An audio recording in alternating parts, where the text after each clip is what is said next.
So the last time that I did the TurboGrafx-16 and the TurboGrafx-CD tutorial, I had a couple of issues, and unfortunately I couldn't exactly work them out for the tutorial. And of course, like most things in life, when I needed it to work right, it didn't work right. And when I didn't really need it to work right, it did. Literally the week after TurboGrafx-16 and CD was ready to go the way that I needed it to be for the tutorial, literally the week prior. Story of my life. So finally, we are going to take a look at the updated version of that tutorial. A couple of things have changed, but a couple of things have stayed the same.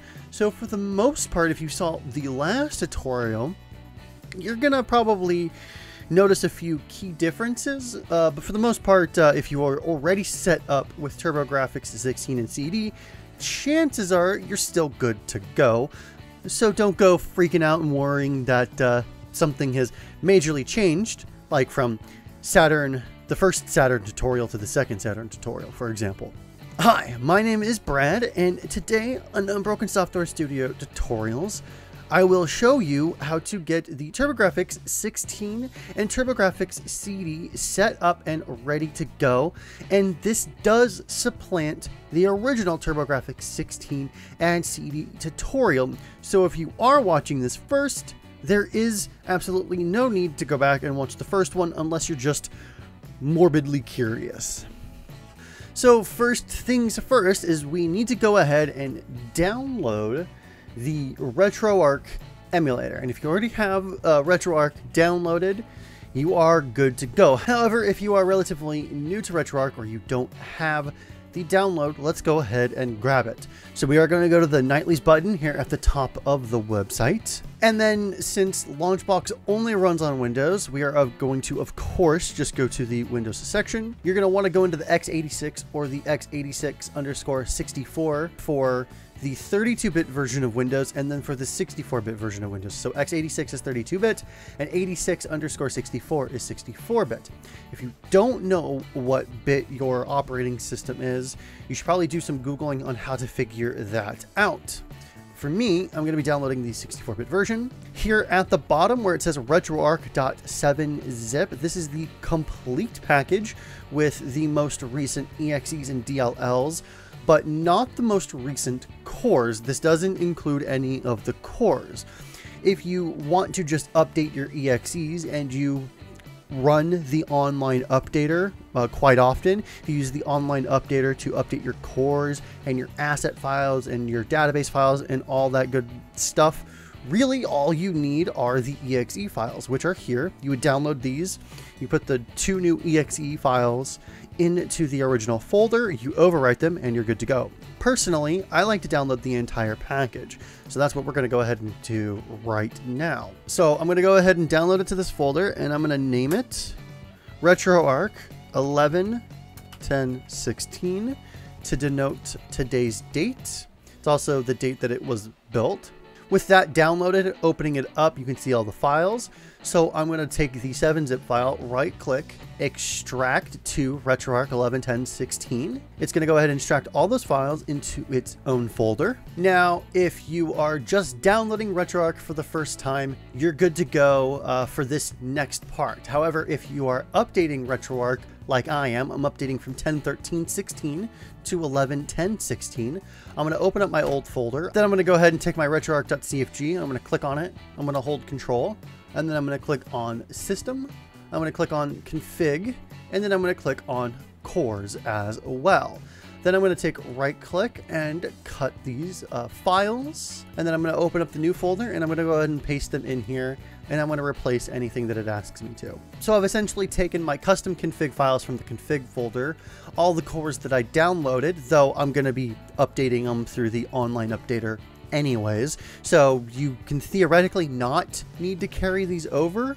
but I just chose to carry them over for ease of use right now. Then I carried over my system folder, which has all my BIOS files in it. And then I carried over my RetroArch.cfg, which is my generalized system settings for when I'm not using a custom config file. Now, if you are still new to RetroArch, now this is the point where you've got to pay a little bit more attention. Open up the system folder, and in here, this is where all your system BIOS go. So this is where BIOS for, well, pretty much any system that requires them is going to go. So we are going to need the TurboGrafx-16 or TurboGrafx-CD BIOS. However, how do you know what BIOS those are? So let's take a step back. We're going to go into the info folder, and I did a tutorial on this previously, info files and what do they mean, that sort of thing. So if you are interested in what these info files are, I will direct you to that tutorial if you want a more in-depth explanation. However, since we use the Mednafen PCE Fast Core, let's go ahead and open up this info file, and I'm opening it up in Notepad++. And we can see here firmware count 1, firmware 0, and it's looking for a syscard3.pce. We also use the Mednafen _supergraphics_libretro core. So we're also going to open up that info file and see that it actually doesn't require any BIOS. While I have these open, we do need very specific file extensions. So for the TurboGrafx-16 games, I believe that they just are .pces. So that is what we need for TurboGrafx-16 to use either one of these cores. For TurboGrafx-CD, you need either bin and queues or bin and CCDs or ISO and queues, ISO and CCDs. It should usually come with an ISO image or bin file and a queue or CCD file for Mednafen PCE Fast. For the SuperGrafx one, it's not going to load ISO images or bins. It's only going to load queues and CCDs.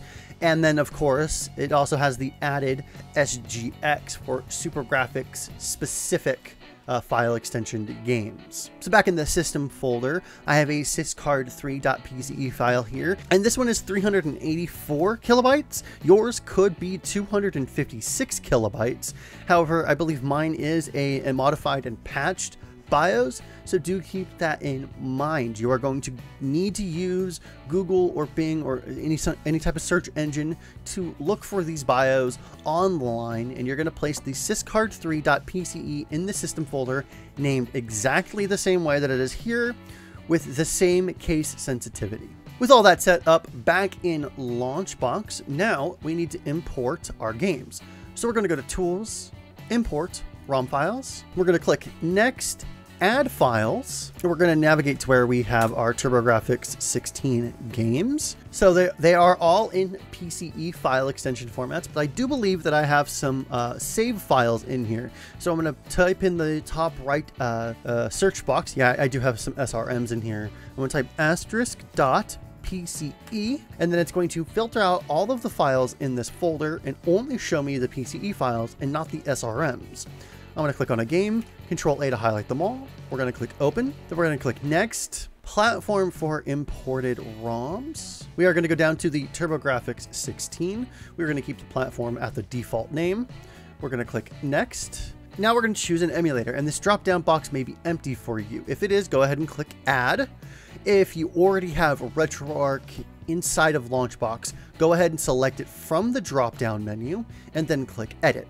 If you are adding it, go ahead and type in RetroArch. Navigate to the RetroArch build that we just downloaded. So you're going to click Browse. You're going to navigate to the RetroArch.exe. I just said 2 really weirdly. If you are updating, you're still going to also have to update your exe as well to the new path. In the Associated Platforms tab, a TurboGrafx-16 entry may already exist. If it does already exist, make sure that it is named the proper default name that we already previously selected, which would be TurboGrafx-16. Do the same thing for TurboGrafx-CD. Make sure that that matches as well, TurboGrafx-CD. If neither of these exist, go ahead and double click an empty space and type them in exactly the way that they would be in the default, or the way that you would, type them in on that screen where it asked us to name the platform. Now, in the default command line parameters, if the TurboGrafx-16 line already existed, this -L command would already be there. If it doesn't exist, go ahead and type in -L, quotations, cores, /, and then you're going to type in Mednafen _ supergraphics _ libretro.dll, end quotations. If this does say Mednafen PCE fast, go ahead and rename that to Mednafen supergraphics _ libretro. And for TurboGrafx-CD, make sure that the line is the -L command, same as before, cores / Mednafen _ PCE _ fast _ libretro.dll. I know it's a mouthful. Go ahead and click the default emulator boxes if they are not checked. And once these two lines are the exact same as I have them, go ahead and click OK. Then we're going to click Next.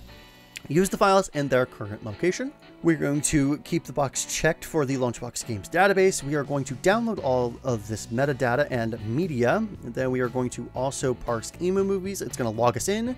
We're going to keep all of these boxes checked as well. Then we're going to click Next. On this screen, I don't need to check any of these boxes, so we're going to click Next again. It's going to parse out the list, and if there is something on here that doesn't look quite right, you can go ahead and double click it to rename it, or if you would rather just remove it from the list altogether, you can go ahead and just press Delete on the item.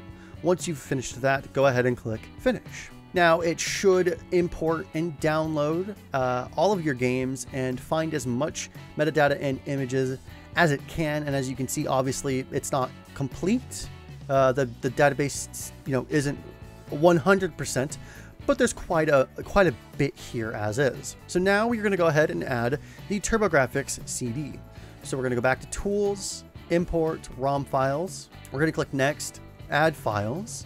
We're going to navigate back to where we have our games, but this time I have them all in subfolders. So in the top right search box, I'm going to go ahead and type in *.cue, and I don't have any CCD games. If you do have some CCD games, you're going to have to do this select files twice. So I typed in Q, it searched all my Q games. Now I can technically add the image or ISO files directly. However, the Q sheet is going to have more compatibility. So honestly, I would just add the Q or CCD sheets. I wouldn't add the images or ISO files. If your game doesn't have a Q sheet attached to it, I would try and find a different RIP or a different ROM pack online. But go ahead and click an entry, press Ctrl A to highlight them all. We're going to click Open. Now, I don't have any CCD games, but if you just added your Q games and you still have some CCD files, go ahead and click Add Files, *.ccd, wait for it to filter, click a game, Ctrl A to highlight them all, and then go ahead and press Open for those as well. Once you have all your file extensions added, go ahead and click Next. This is going to be the TurboGrafx-CD. Next, the Choose an Emulator should now automatically fill in for RetroArch since we've set it up previously in the Associated Platforms tab. If you didn't set up TurboGrafx-CD, go back in the video and set it up the way that I showed there. TurboGrafx-CD, -L, quotations, cores, / the core name, end quotations. Next, use the files in their current location. You can't move the files because it will only move the files that we are trying to import. It will leave the rest of the files there, thus breaking the games trying to load.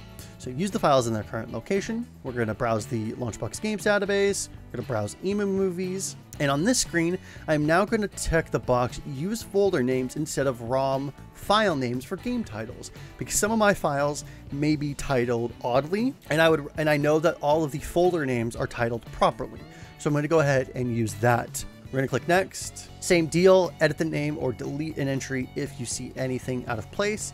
Go ahead and click Finish. That will also import, download all of your metadata and images. And now we are ready to go ahead and open up RetroArch. So right click a game, open RetroArch.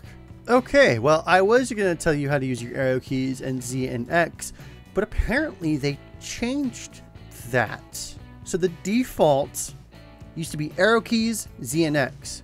it's now enter in backspace, which I guess technically makes more sense, but it threw me off. And configurations are hidden in a menu now. There's even a help button.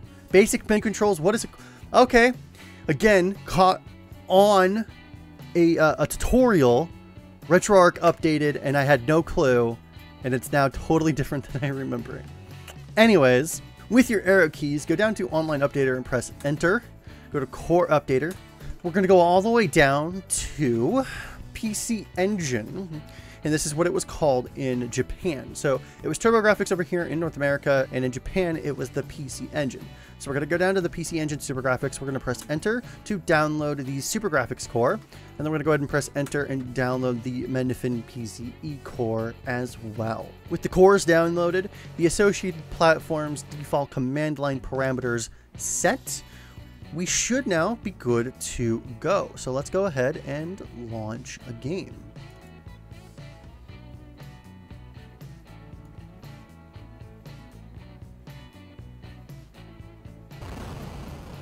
Woohoo, gotta love some Bomberman.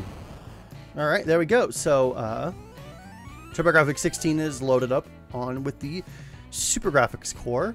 So now let's go ahead and try the TurboGrafx-CD as well. There we go, it is loading. So yeah, I had tons of issues the last time I tried to load TurboGrafx CDs. I don't know what was going on. I even had troubles with TurboGrafx-16 games, but it seems to all be fixed now. I honestly have no clue. But that is how you set up TurboGrafx-16 and TurboGrafx-CD with RetroArch in LaunchBox. My name is Brad. If you like this tutorial, please give us a thumbs up and subscribe for more tutorials in the future. You should now also be seeing the Patreon producer names now scrolling on your screen. And if you would like to have your name there or in the LaunchBox credits itself, head on over to our Patreon link in the description below and pledge at the producer level tier, which will get you that credit. If you would like to pledge a little less, at least $2 a month gets you early access to all of the relevant content that is appropriate to get released early. So something like RSS, or when we did the vlogs, that sort of thing. Any monetary assistance that you guys give us greatly helps us out very much in making sure that this continues on and we deliver a better product to you. The link to my channel is in the description below. I do lots of gaming content, so if that sounds like your cup of tea, head on over there and enjoy yourselves. Remember, freaks and geeks, to play more games, and we'll see you next time. Have a good day!